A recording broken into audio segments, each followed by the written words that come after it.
It's a real honour for me to be invited to speak at this seminar series because for two reasons really. One, my main area of research is the Victorian period, and of course this is a seminar series that's particularly interested in literary practices post-2000.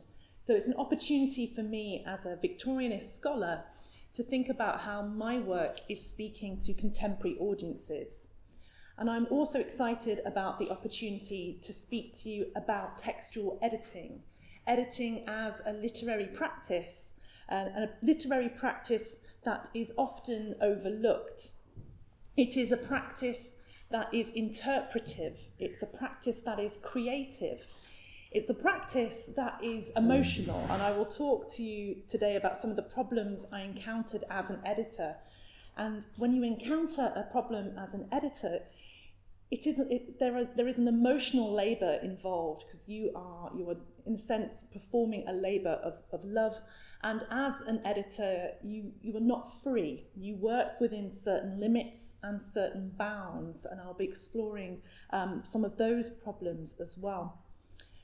And I think it's really important in a seminar series about literary practices to consider how editing and the production of an edition produces a text that is an object of study in its own right, because an edition is never identical to the source material that's being put before you. So in my case, I was working with a handwritten manuscript, and what I produced is a printed book, and the medium itself is totally different. And I think it's always important that we ask ourselves what we are reading and how it came to be the text that we are encountering, and through whose hands has that text passed when we treat it as an object of study. So that will be the kind of main focus of my talk, and at the end, if I've got time, I'd like to offer some new reflections which I haven't thought them through yet, but it's something I would like to discuss with you, which is how an editor might seek to position herself in response to the text that she's working with. So this is my own practice conceived of as a critical political act as well. So thank you for coming, and this is Writing Then, Editing Now, the Memoirs of John Addington Symonds, who is a name that not many people in the United Kingdom remember now. So I'm going to spend some time just introducing you to Symonds and his work. So he was a Victorian poet, a historian, and a man of letters. He earned his money by the labour of his pen. And in 1889, John Addington Symonds wrote a letter to his friend Henry Graham Dakins, in which he reflected upon his work in progress. And his work in progress was a memoir. Let's see. That way. So this is Symonds' words. My occupation with Cellini and Gozzi has infected me with their Luz Autobiographica, and I have begun scribbling my own reminiscences. This is a foolish thing to do, because I do not think they will ever be fit to publish.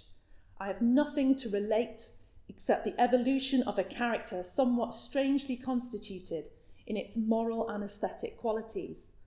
The study of this evolution, written down with the candour and precision I feel capable of using, would, I am sure, be interesting to psychologists and not without its utility. There does not exist anything like it in print, and I am certain that 999 out of 1,000 do not believe in the existence of a personality like mine. Still, it would be hardly fair to my posterity if I were to yield up my vile soul to the psychological investigators. "You see, I have never spoken out, and it is a great temptation to speak out when I have been living with men for 2 years in lonely intimacy with men who spoke out so magnificently as Cellini and Gozzi did." Okay. So Symonds had worked as a translator of life writing of Benvenuto Cellini and Carlo Gozzi, and he had caught the contagion of their Luz Autobiographica, their autobiographical plague. He resolved then to speak out, and that's a turn of phrase that he borrowed from the poet Matthew Arnold in his assessment of another poet, Thomas Gray.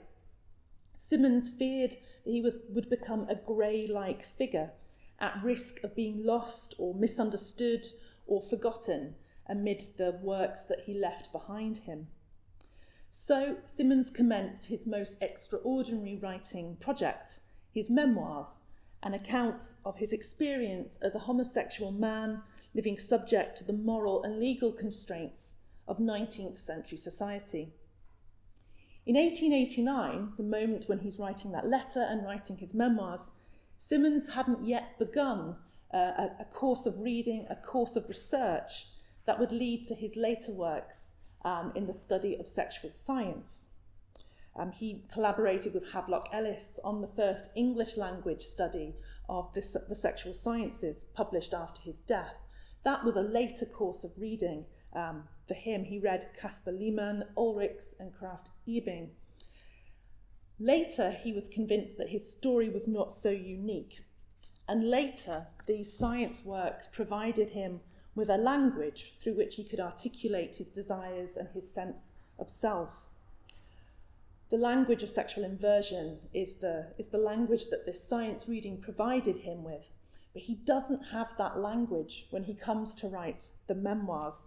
The phrase sexual inversion is written just 4 times in the entire manuscript, and it's written in inked annotations in the margin, dated to 1891. So the scientific language of sex was not something he had access to when he wrote the memoirs. Rather, we encounter a man in these memoirs who's trying to forge a language out of nothing, trying to forge a language, a discourse through which to speak out, to say the unsayable, to tell the untellable. Symonds determined to present his sexual life as an integrated part of the broader roles and responsibilities that he was burdened with. So I'm just going to introduce you to the family photograph album here, just to give you a sense of who he is. And he's on this in various moments of his life, actually. That's him as going up to that's him going to Harrow School, going up to school. There he is, the younger of the 2 men in that picture, and this is him as a slightly older man down the bottom. So that's Symonds. He was born in Bristol, in England, in 1840, and as his memoirs reveal, he was acutely aware of the inheritance, the intellectual inheritance he received from his father, who was a highly respected physician, and he was acutely aware of the duties that he had as the only surviving son of this family. In 1864, aged 24, Symonds married, and he added husband and father to the various roles and responsibilities in his life. And in his memoirs, he somehow has to accommodate a narrative of sexual heterodoxy, of extraordinariness, within this otherwise very normative life. So he's sort of weaving these two narratives together.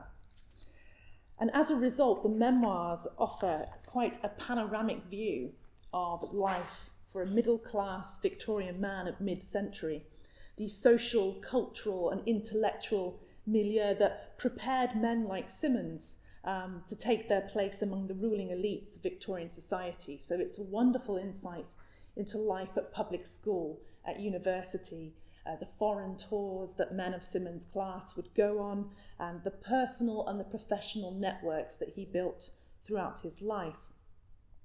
And these spaces and these journeys and these friendships, they're all involved in the production and the regulation of licit and illicit relationships.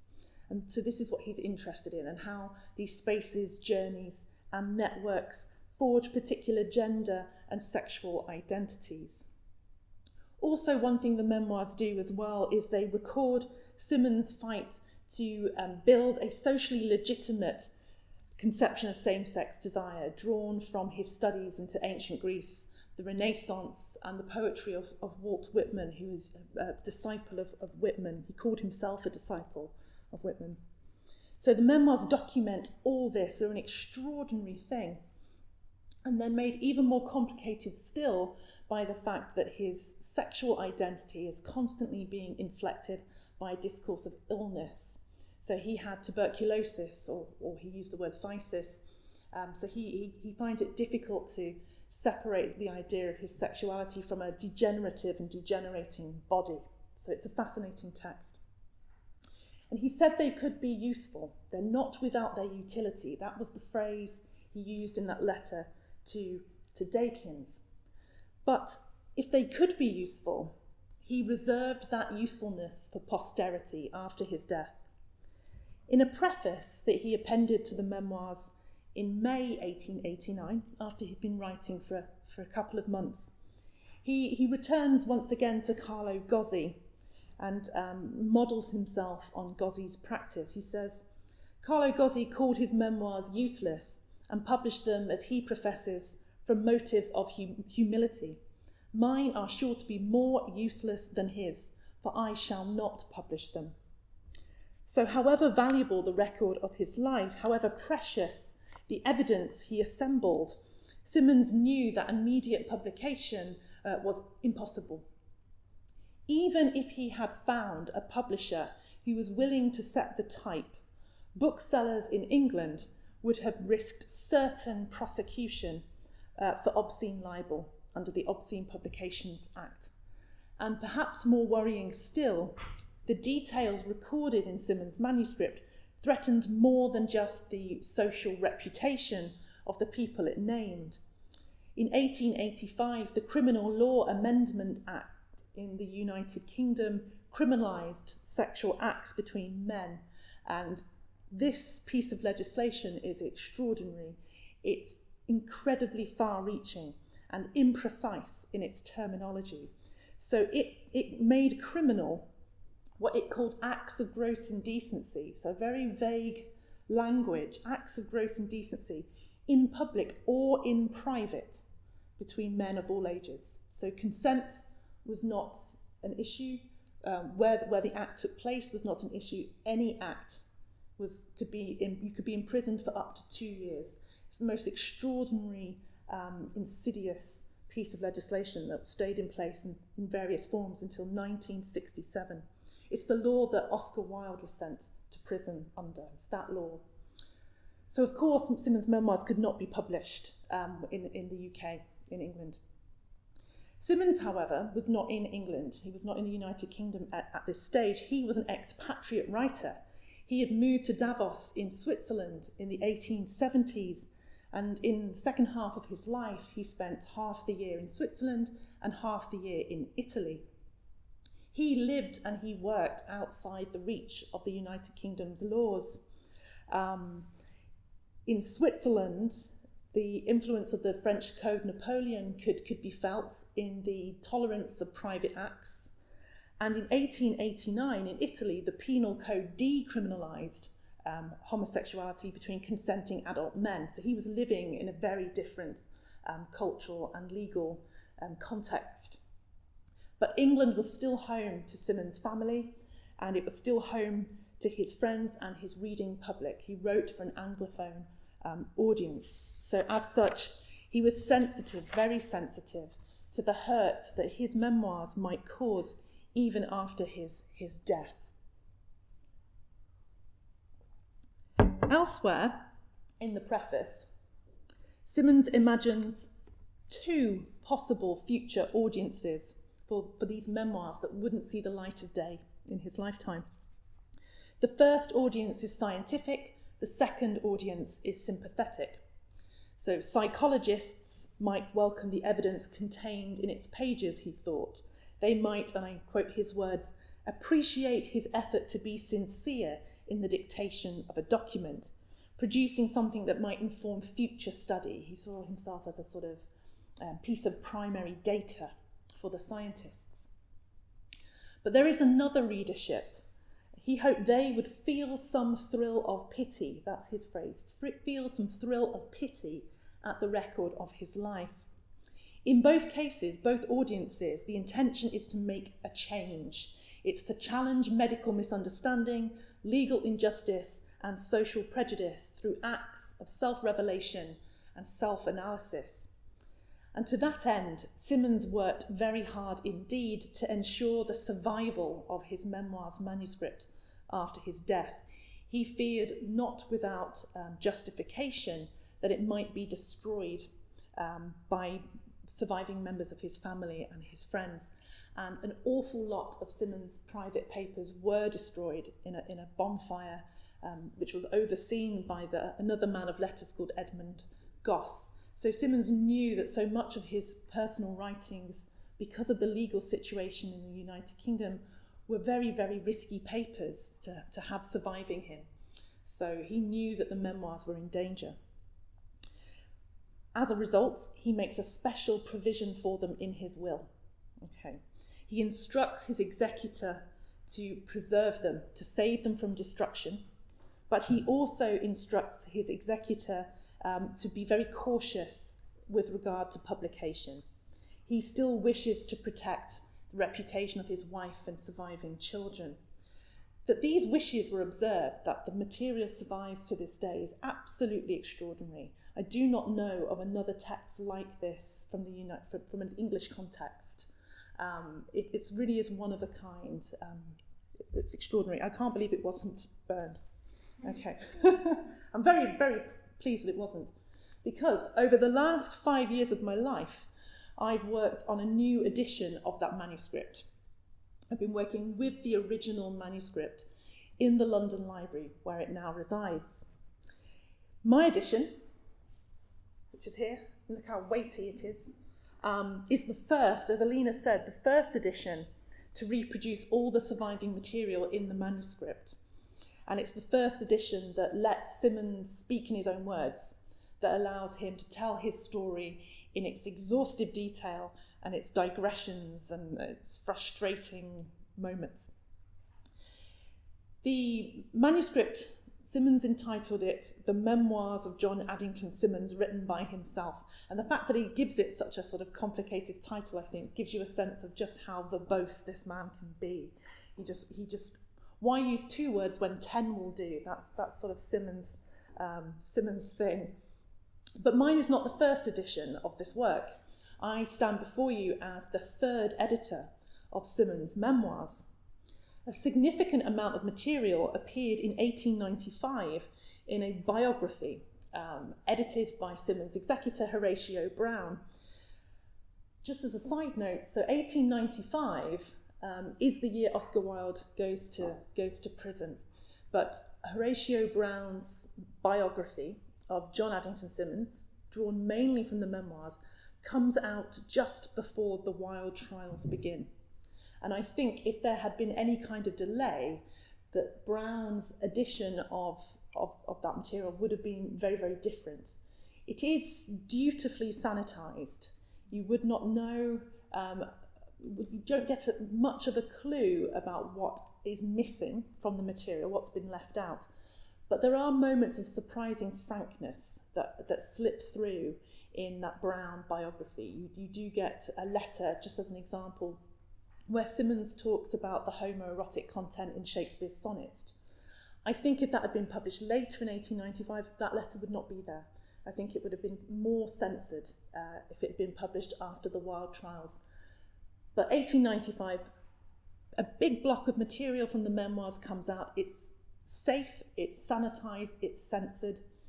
Where Symonds had been wrestling with sexual difficulties, Brown makes them religious crises. So he keeps the sense of struggle but changes the context.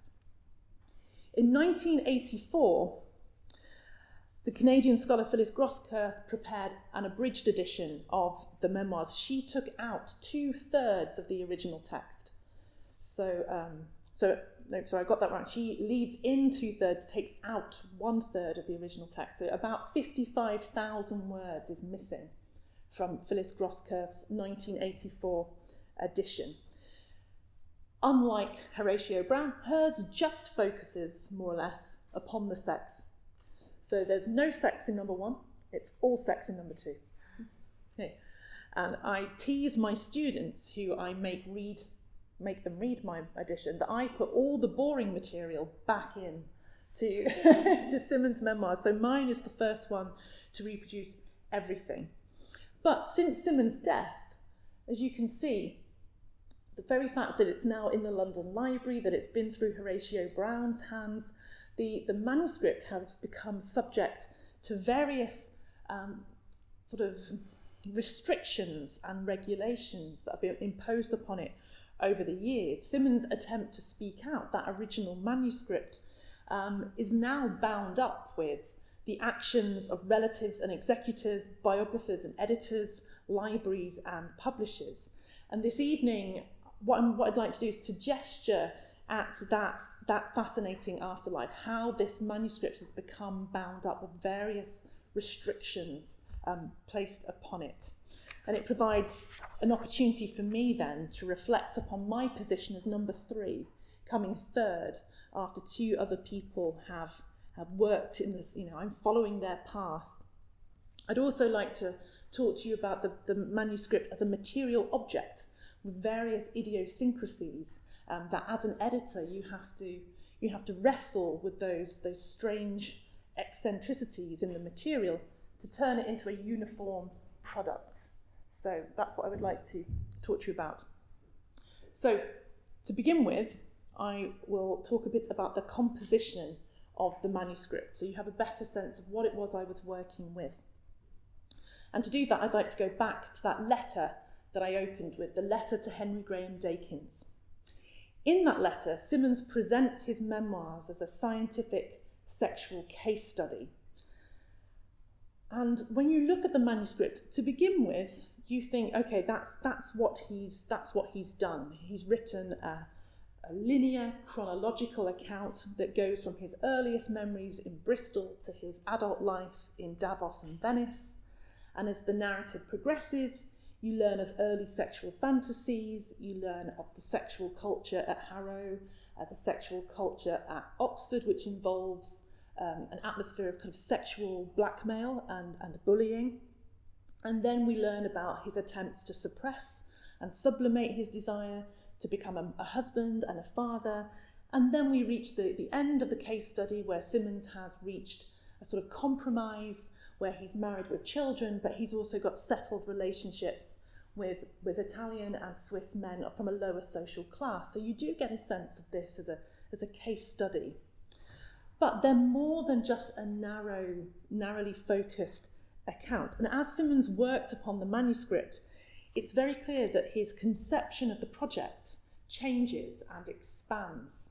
And he starts to introduce themed chapters on his emotional development, chapters on his intellectual and literary evolution, and a chapter on his religious beliefs. He sort of develops a creed based upon the work of Goethe and Whitman. These thematic chapters sort of break into the narrative, they disrupt the chronology. Symonds has to repeat certain things, retell them from a new perspective.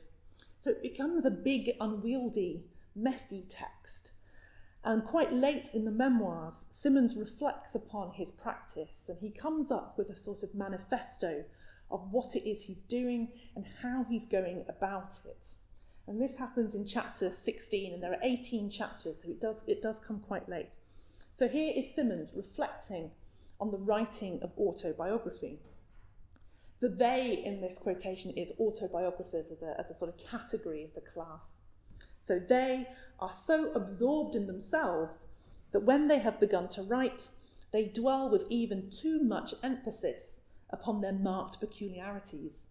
They are aware that they, and they alone, possess sources of information concerning the person they are painting, and these they determine to bring forth in order to explain that person's action in the world, to justify him by appeal to his specific nature, and to let his neighbours know how little they understood the hidden motives of his character. In this way, autobiographies are, for the most part, only too veracious, in spite of suppressions, minor mendacities and falsifications of fact. It's an extraordinary statement. Autobiographies are too veracious. Okay. So Symonds, it seems, by the end of his memoirs, begins to fear that he might exaggerate or indeed produce through the act of writing the very strangeness of his character that he boasts of in that letter to Dakins when he says 999 out of 1,000 would not believe in the existence of someone like me. He's beginning to fear that he's producing that strange creature.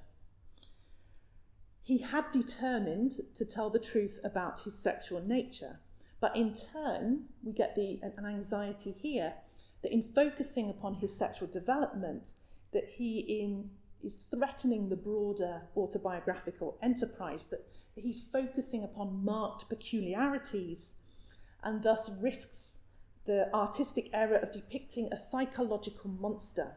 So that's the fear, that he leaves to posterity a manuscript that gives the impression of a man consumed by sex and nothing else.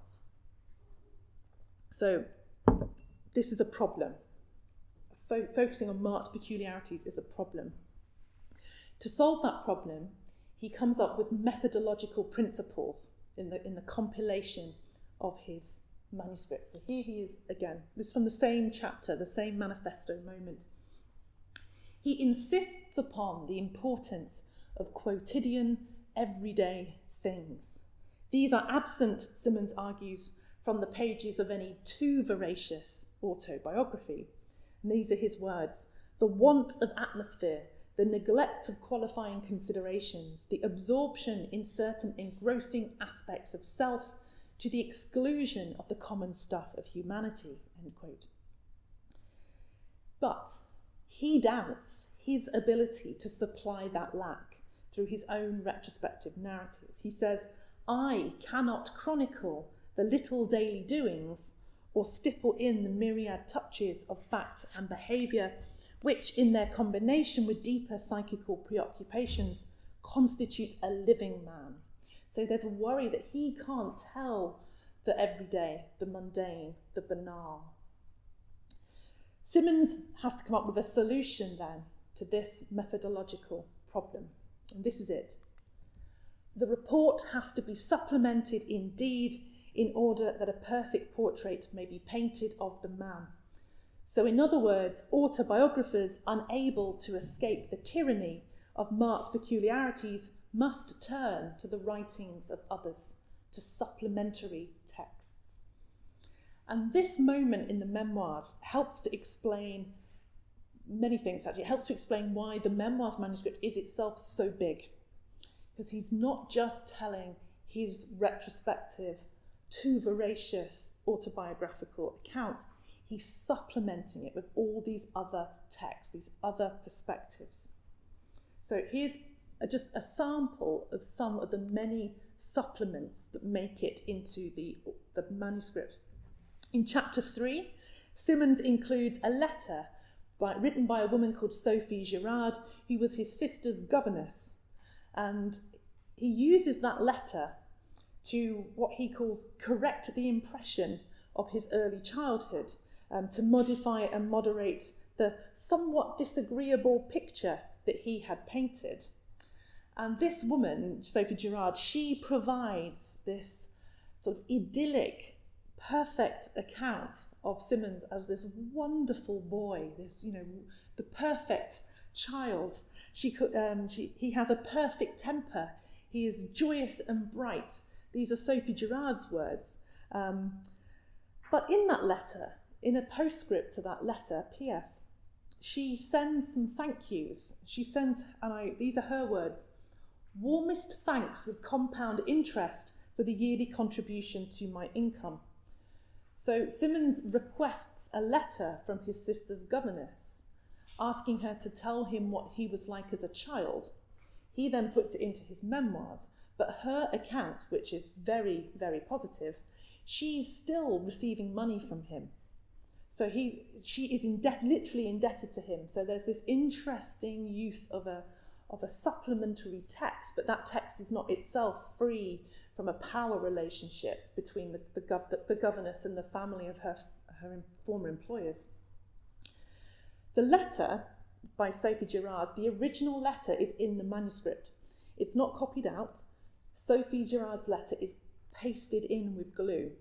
So it feels like a bit of a collage, this manuscript. Bits and pieces are stuck together and brought together.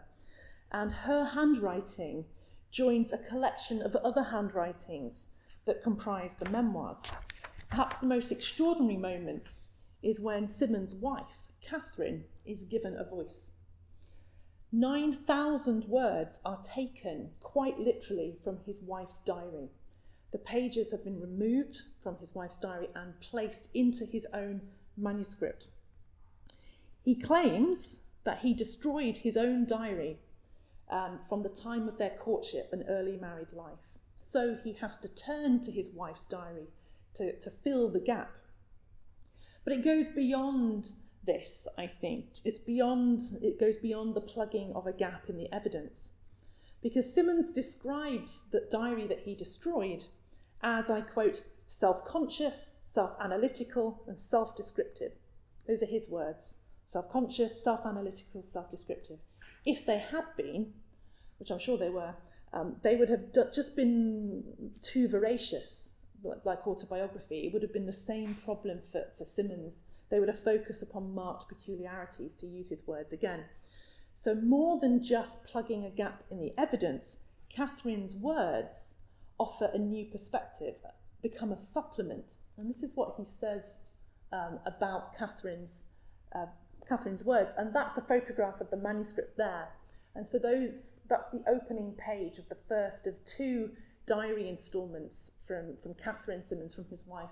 So you can see perhaps a glimpse at the top and the bottom there of Symonds' handwriting, and then this moment where the papers are different size, the handwriting is different, and it's slotted in, and we suddenly get Catherine's voice.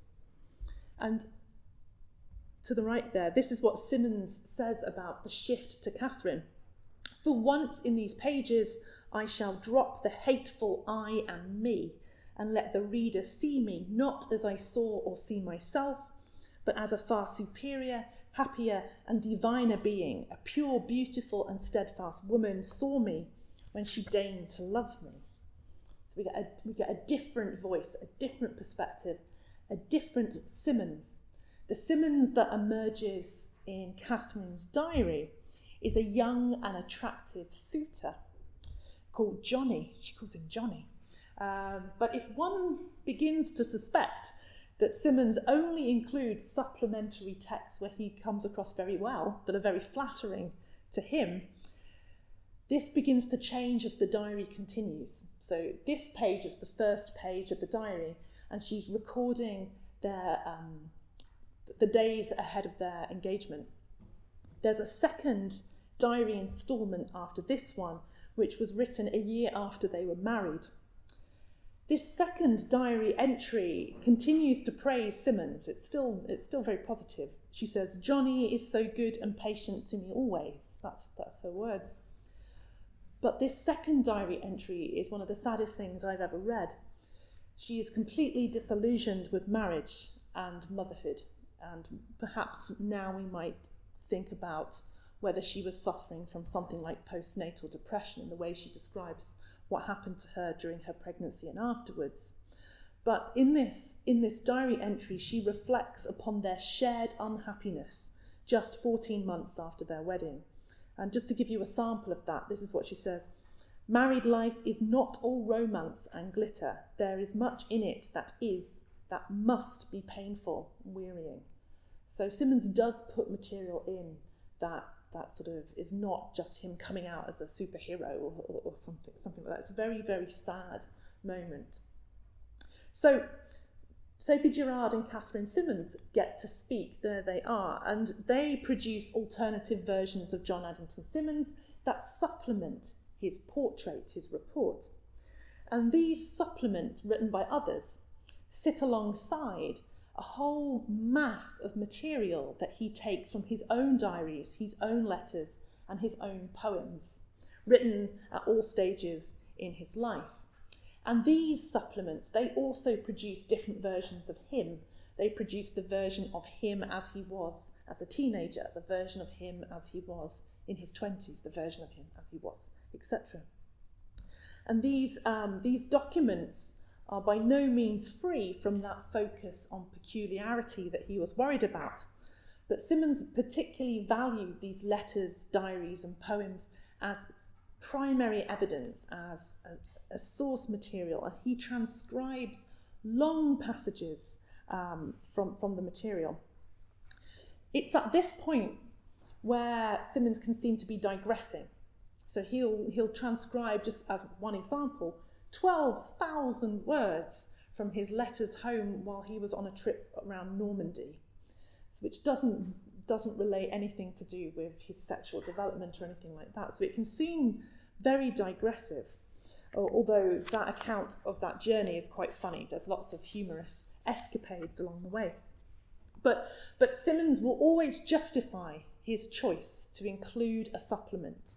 That trip around Normandy, he includes those letters because he thinks hyperesthesia, so that a sensitiveness to sensual stimulation, is evident in those letters. So he uses them as evidence of symptoms of disease. And later he includes, this is just another example, so you can see the memoirs, he cuts out poems from privately printed pamphlets that he produced in the 1870s. And this is a poem called The Song of the Swimmer, which is written in the style of Walt Whitman, and it's explicitly homoerotic. He describes the naked swimmers in the Serpentine in London, and had that privately printed to circulate among friends in the 1870s. He cuts up one of these pamphlets and he glues it in. And the reason for that is he wants to demonstrate the influence of Whitman upon him. So, those three editions. The supplements, the other writings, the letters, the diaries, the poems, Sophie Gerard, Catherine's diary, many of those survive into that 1895 biography, not Catherine's diary, I hasten to add, that gets taken out. Indeed, Horatio Brown puts more in. He sort of dilutes Symonds' account by putting in more letters, more poems, more diary entries. But in 1984, when the memoirs were published with their sexual content restored, it's the supplements that are cut in the main. That's where the majority of the cuts come.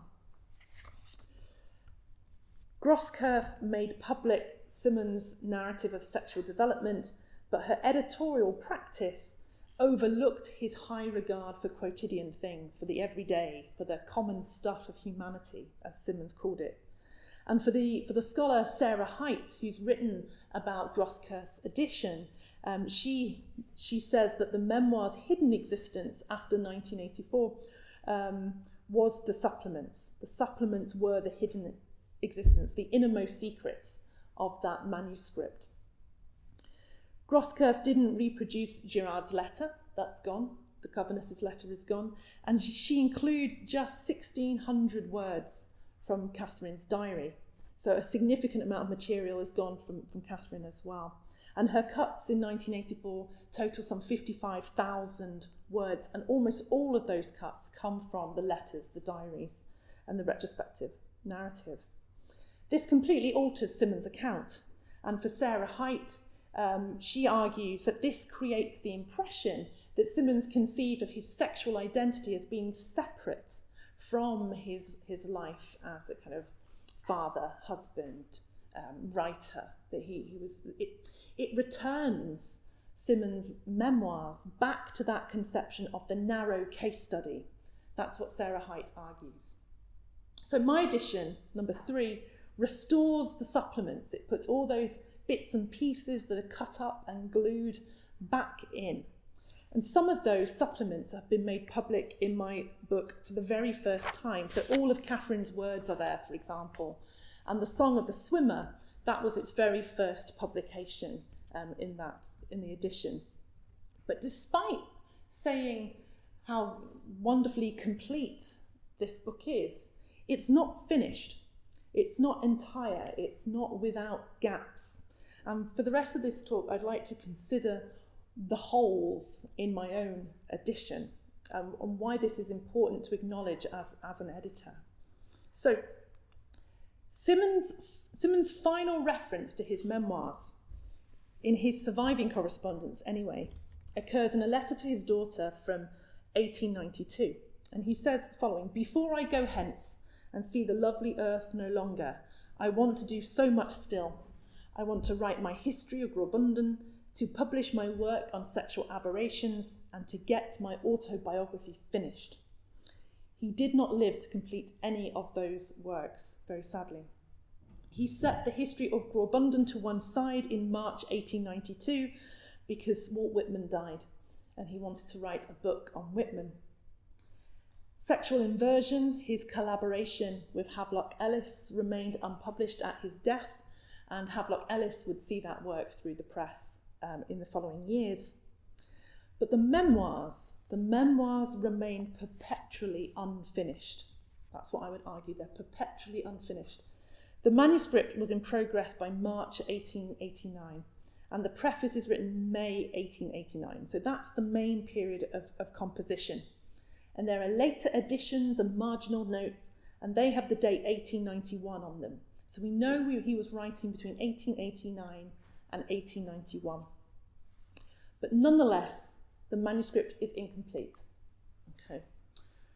There is material missing from the manuscript. As an editor, working in the archive with the manuscript in front of me, I could see holes in it. Some of these are very literal holes, actually.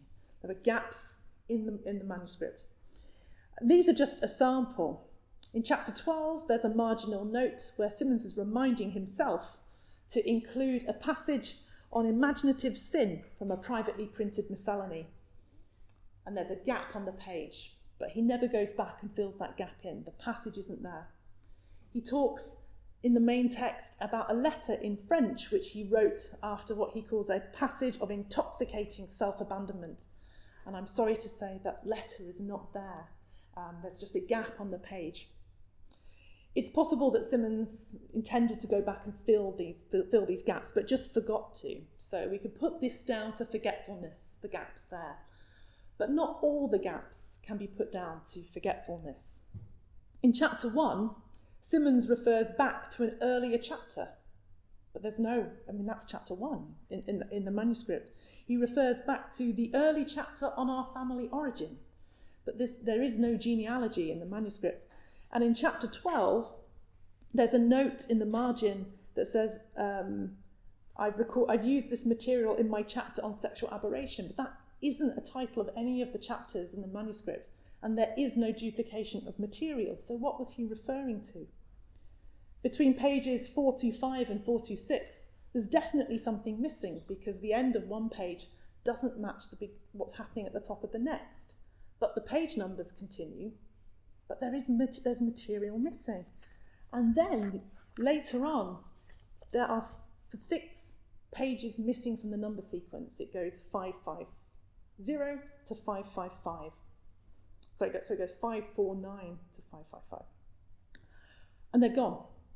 And they must have been numbered once because the sequence continues, that these are gone. And Symonds says what's going to be in those pages. What's going to be in those pages is an account of a relationship with a Venetian gondolier. And it's gone. Don't know where it is. As an editor, you get very angry about this.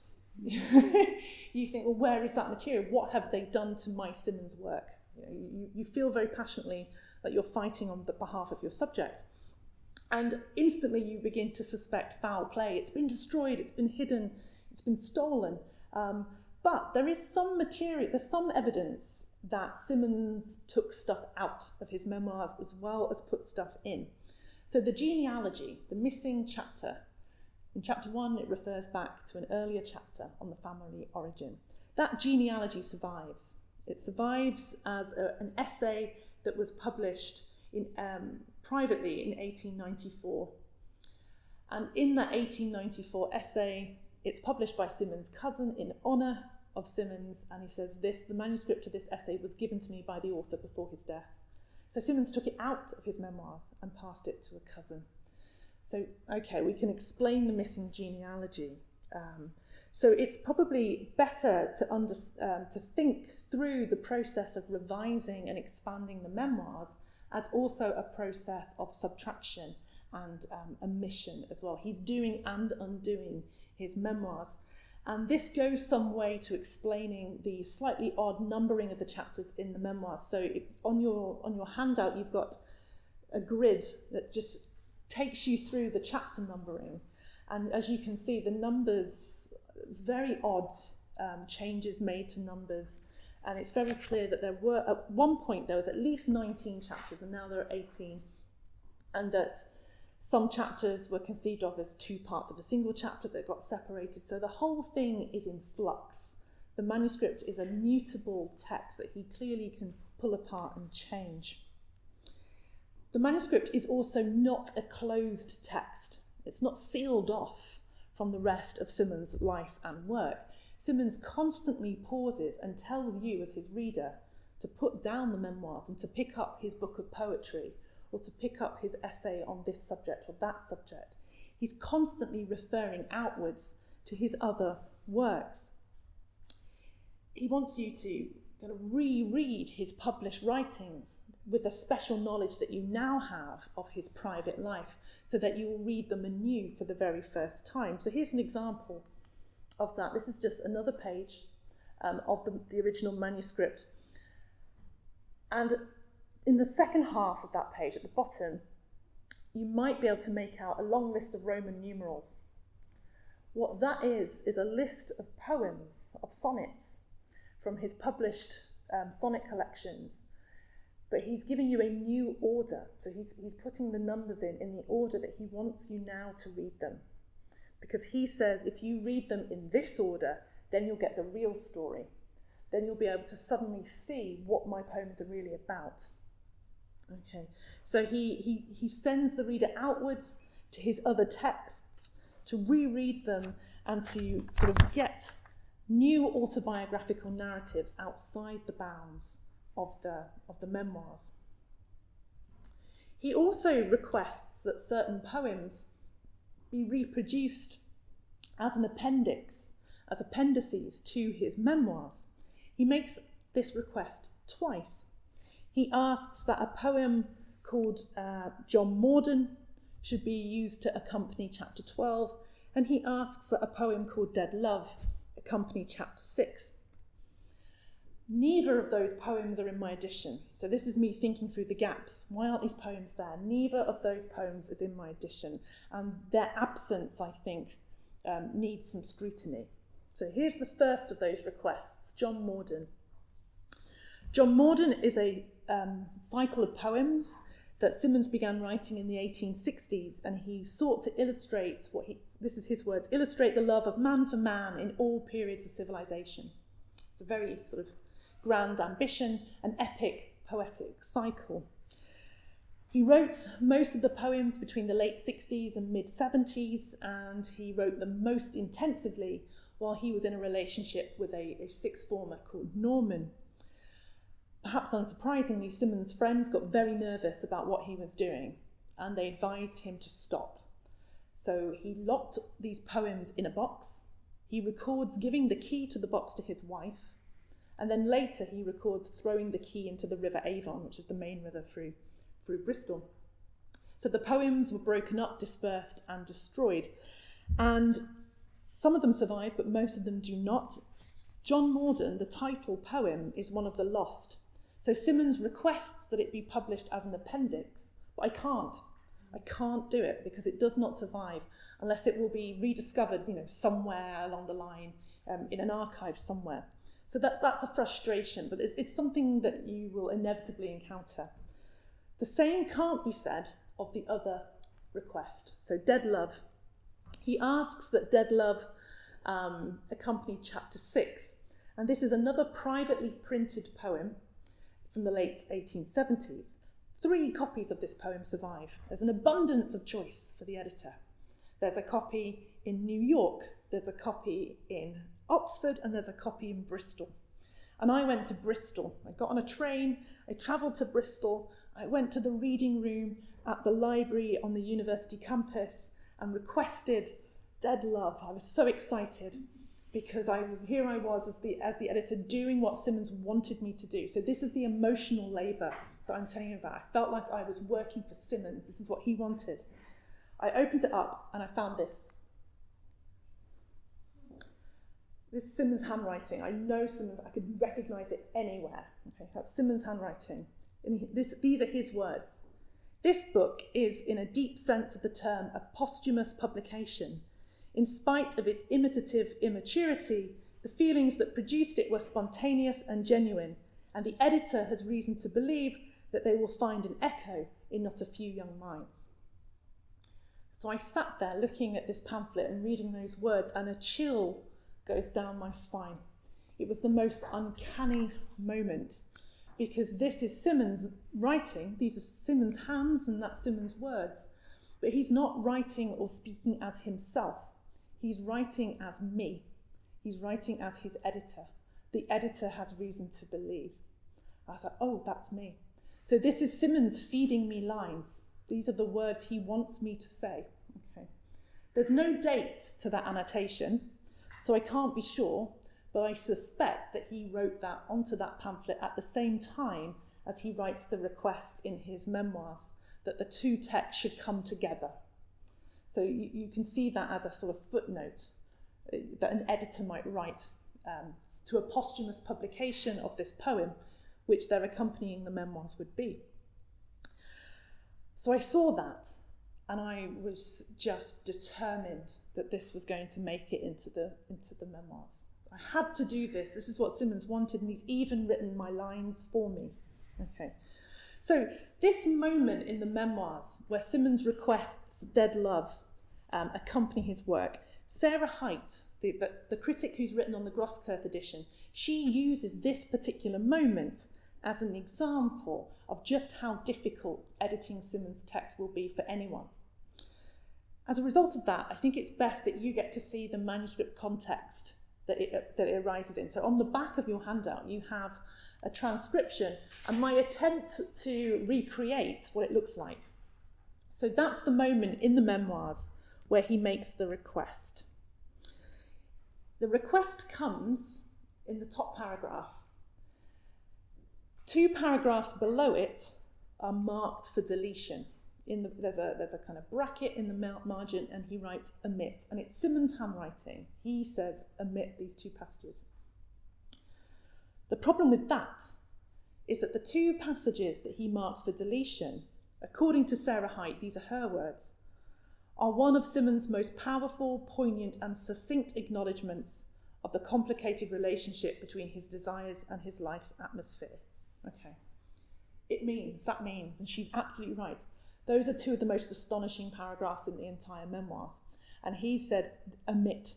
So, you don't want to do that. She also suggests, Sarah Haidt also suggests that the appendix request occurs in a paragraph, and these are her words, almost certainly not intended for publication. Okay. And presumably her justification for that claim is that Symonds employs a very different tone of voice at that moment. He's speaking, it's almost like it's an aside. It's like a commentary upon what's going on. Responding to this moment that you've got in front of you, Sarah Haidt imagines the multiple contradictory versions of Symonds to whom the editor might wish to be faithful. So if you keep your handout open on the back, I'm going to move on, but you keep that this in front of you. So this is Sarah Haidt's commentary upon this very moment. She says, should the editor fulfill Symonds' request by reproducing the poems in an appendix, then omitting part or all of the text containing the request, ? Should she reproduce exactly the words that appear in the manuscript, then offer the poems as a footnote to his proposal of their inclusion? Should she offer the poems as an appendix, then provide Symonds' proposal as an explanatory footnote to that appendix? So you can see this, and it goes on. There's all these various ways that you might wish to fulfill Symonds' request. But each way is slightly odd and would need a lot of explanation to a reader as to why the material is there. But because she asks all these questions, because there are all these potential solutions, what Sarah Hite is doing, it's really important, is she is provoking the editor to release themselves from the idea of final authorial intention, that there was one way of doing this text, the final way of doing this text, that Symonds' final vision. She's trying to get rid of that idea by demonstrating competing claims that are equally justified, competing responses. Symonds' instructions to his editor omit, and the simultaneous presence of textual alternatives. For Hite, these reveal that the memoirs, and I'm going to quote her again, are a work that will ultimately be made up not only by his act of writing, but also his editors' and readers' reactions to and handling of that writing, end quote. So she comes up with all these scenarios. What she doesn't imagine is a scenario in which the appendix does not appear, where that request is unfulfilled. And yet, if an editor must choose, disobeying some authorial acts in favour of others, might not that request also be refused? The omission of dead love from my edition is indicative of my own practice in making up the memoirs, but my handling of the manuscript and Symonds' literary remains has been affected by conditions and requirements beyond the text. Hite examines the complex relationship between editors and authors sort of inside the text, within it, battling between words on the page. My practice was shaped by external authorities, by publishers, custodians, and the law. So what I'm going to do is I'm going to take you through what I did at this moment. And I knew this moment was coming because Sarah Hite's article came out in 2003. So going into this project, I knew that I would have to deal with this problem. So this is what I did. There's some screen grabs of the proofs there. First of all, I took out the paragraphs. So the two great paragraphs where omit is in the corner, I did take them out, but I could not bring myself to omit them. Why would I do that? What I did is I put them in an end note at the end of the chapter, so they're still there. This, as Sarah Hite observes, because it's one of the suggestions that she puts forward, is a quieting but not a silencing of the material. That's her phrase. So it's a compromise, and it's a compromise that disobeys without prejudice. I disregard the instructions of the Symonds who wrote the paragraphs, and I disregard the Symonds who said omit them. I've just disregarded everything that he wanted by putting them in an endnote. But I thought that they were so important they could not be omitted, but also that I had to acknowledge that he willed them not to be there, so they're in an endnote. In doing that, it makes legible the simultaneous presence of these two alternatives in the manuscript. The second thing I did is I reproduced the request for the appendix is in the main text. Symonds doesn't tell me to take it out, and although Sarah Hite says it's not intended for publication, that's on the basis of tone, it's not on the basis of an instruction. So as an editor, you have to be consistent, and without an instruction, I left it in. So it's there in the main text, but there is no appendix. Okay. I have not been able to reduce the poems themselves because all the editorial scenarios put forward by Sarah Hite proved to be impossible. Okay. There it is. I can touch it. I can visit it. I can go and read it in Bristol, Oxford, and New York, but I can't read it in my edition. Why is that?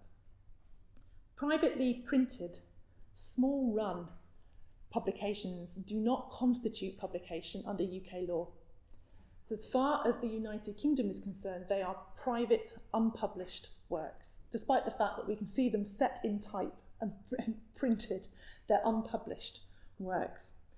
And under current legislation, which I knew nothing about when I started this process, but I know far more about copyright law than I ever thought I would now, under current United Kingdom legislation, Symonds' unpublished writings remain in copyright until the 1st of January 2040. The day I have a big party. Okay? I'm going to have a huge party that day. Right, so it's in copyright. That's not necessarily a problem, said I. All I need is a copyright holder and their permission. That's all I need. Okay, so off I go. On Symonds' death, he bequeathed his copyright to his biographer and his literary executor, Horatio Brown. I've said his name a few times. And that's the line from his will there. All my copyright interest in my published works and all my manuscripts and unpublished writings, whether in print or not, and all my letters, all the copyright in that material goes to Horatio Brown. He disinherits his family of a literary legacy, and this is probably because he fears the bonfire that the family might have. So Horatio Brown is the first copyright holder. Horatio Brown dies in 1926, so I can't get permission from him. On Brown's death, a box of Symonds' material is gifted to the London Library. In that box is the Memoirs. The copyright interest of the contents of the box is with the London Library. So I got permission for this. The London Library. If you open it up, look at the copyright page, it says C, copyright, the London Library. Right. But that's not in the box. So the London Library isn't the copyright holder of that material. In principle, the ownership of copyright passed into the hands of Horatio Brown's beneficiaries in 1926. These were two Australian nephews called Hugh and Alexander. So I'm looking for two men in Australia called Hugh Brown and Alex Brown. These are very common names. I wish they just had a more exotic surname. And in theory, the copyright to Symonds' works stay with the relatives and descendants of Hugh and Alexander to this day. Okay. Dead Love and the Tale of Theodore, pamphlet, is a long thing. It's like 50 pages long, and it does require permission to publish it, really, because it's not a small snippet that you can sneak in and hope no one notices, which is what happened elsewhere in the book. The camera's rolling, so we won't go into that. So it's a permission. I needed permission. My publishers wanted me to have permission, so I needed to track down the descendants of descendants of the relatives of Horatio Brown. I got as far as the 1940s, and then the trail went cold. I even advertised placing a notice in the Australian Book Review, which is the kind of highbrow literary press in Australia, and heard nothing, although there's a late twist to that tale, which I can tell you about later. No contact, no permission. Arguably, and this was the argument I tried to make to Palgrave Macmillan, my publishers, Symonds' unpublished writings can be declared orphan works. There's a provision in United Kingdom copyright law where you have done everything you possibly can to find a copyright holder, and it's not been possible. You've done a due diligence search. You can apply for an orphan works licence from the UK government. But even that doesn't eliminate the risk of publication without permission. And although the poems are extant in those 3 archives, Palgrave Macmillan took the decision not to publish them. Okay. My edition, then, is not complete. It's not finished, despite its being the the third edition and the first to reproduce all the surviving material. That word surviving is doing so much work in that claim. But I've learned to accept incompleteness as an essential feature of the memoirs. Much of the missing material can't be supplied. So there's missing material anyway, those missing pages. And John Morden can't be supplied as well, it's been destroyed. And also, it's not closed as a text. It's constantly throwing its reader outwards to other writings. It's an open text. And incompleteness is an essential characteristic of autobiography, because a retrospective narrative in the first person can never reach nor look back upon the end point, the death, that's constantly desired but deferred. Symonds' memoirs stutter to a close. It's like he's finished, but he can't quite stop writing. There's a catalogue of his works, then a summation and repetition of his life, then a little nota bene afterthought that comments upon the scene of his writing, and then there's a further reflection about the conflict between his sexual life and social law. Symonds' final sentence insists upon the impossibility of wholeness, of reconciliation. He says, the quarrel drives him into blowing his brains out or into idiocy. It's a really stark end. But Symonds was to live for some years yet, and he continued to revise the memoirs, correcting and deleting, adding and removing material. Every editor will construct a particular version of that text, that assemblage, and their choices and arrangements will be affected by concerns and priorities belonging to different parties: the authors, the estates, the custodians, the editors, the readers, the publishers. These are all stakeholders in the process. The day Palgrave Macmillan told me that Symonds' appendix was impossible, that was, I think, the nadir, the lowest point of my experience, and there had been ups and downs along the way. But having thought through the fractured, fragmentary nature of Symonds' text and its collage-like structure, I've made my peace now with that decision, just about, because, of course, supersession is also at the heart of textual editing. Obsolescence is at the heart of textual editing. I am editor number 3. I'm not editor number 1. I'm not going to be the last editor. This editor has reason to believe, to borrow a phrase from Symonds, that one day the poems of John Addington Symonds will accompany the memoirs of John Addington Symonds, because the text will be made up anew by a new editor working under different conditions, responding to the requirements and desires of different stakeholders. That editor will have to be working after the 1st of January 2040, I think. But nevertheless, one day that will happen. I have to believe that. And that was where my talk ended, but I just had one more slide which I wanted to, it was hidden, I had a blank one in case. So this is just one more gap which I thought of on the sort of plane coming over. So I was talking about the gaps in the text, the missing material that Symonds takes out, the materials that I couldn't include. And what that does is that makes very, very clear that the version you get is a made-up thing. It's an artefact in its own right. It's the Regis edition of Symonds' memoirs. It's not Symonds' memoirs. It's, in a sense, it's something I've produced, working as best I can with Symonds' material. There were other things that I struggled with. And there was one thing in particular, and that was women. So in the footnotes in my edition, whenever Symonds mentions somebody, I try and write a miniature biography of them so that you can get a sense of Symonds as a man in networks, family networks, professional networks, sexual networks. It's embarrassingly easy to find men. The Victorians were incredible administrators. They recorded everything.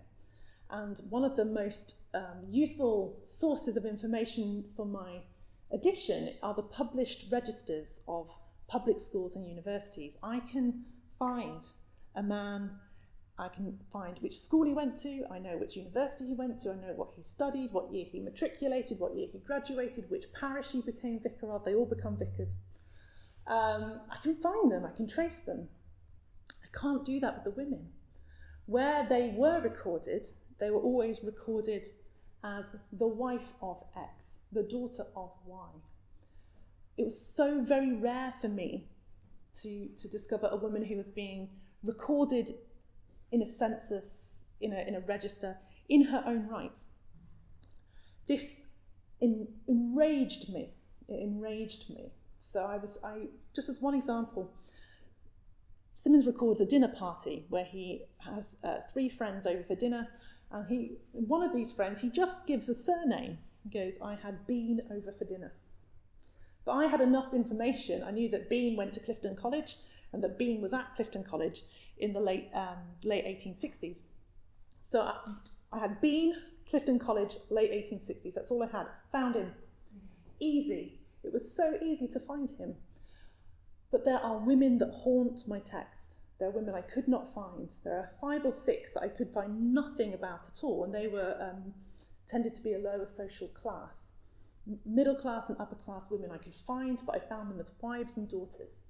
What was I going to do about that? So one thing I didn't want to do was for my edition to blindly replicate the gap, to just perpetuate the silence that sort of surrounds these women.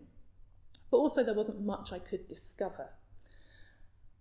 I'd been taught as an undergraduate about women and working class perspectives being hidden from history. That's the phrase Sheila Rowbotham uses, hidden from history. But I was seeing it in action, and I just wanted to be able to do something about it. So this is an editorial practice as a sort of ideological, as a kind of politically engaged work as well. It's interpretive, it's creative, but it's also ideological. So this is just 2 examples of women who I could write about. I had something concrete to say about them, and I made a positive choice to write my footnotes in a particular way. So where I found women that I had something to say about that wasn't just who they married to and who their father was, what I wanted to do was to foreground, above other things, which I could have said, foreground female networks, female education, and female professions. So these were the things I wanted to foreground. So this is just 2 examples. Mary Ewart, so when I got to write her mini biography, rather than saying who her father was, I've got Mary Ewart was an advocate for women's education and governor of Newnham College, Cambridge, Somerville College, Oxford, and Bedford College, London. Her aunt, Harriet Lee, lived in Clifton, near the Symonds, focusing on the women's connections. Sarah Frances Elaine, poet and translator, not wife of so-and-so and daughter of so-and-so.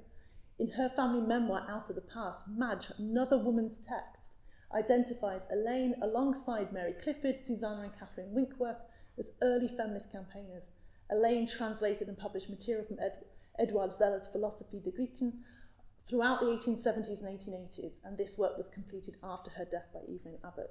Again, sort of foregrounding female professions, female education, and female network, because this was another gap. And it was a gap that wasn't in Symonds' text, it was a gap that was outside Symonds' text and under my control. So I just wanted to end with a little kind of improvised discussion of that, because it is something that you should be aware of, I think, when you have an edition as an object of study, that the editor person behind it is a person who will have priorities and will have politics. And I hope that my students, when they use my edition, might notice these women. Thank you very much.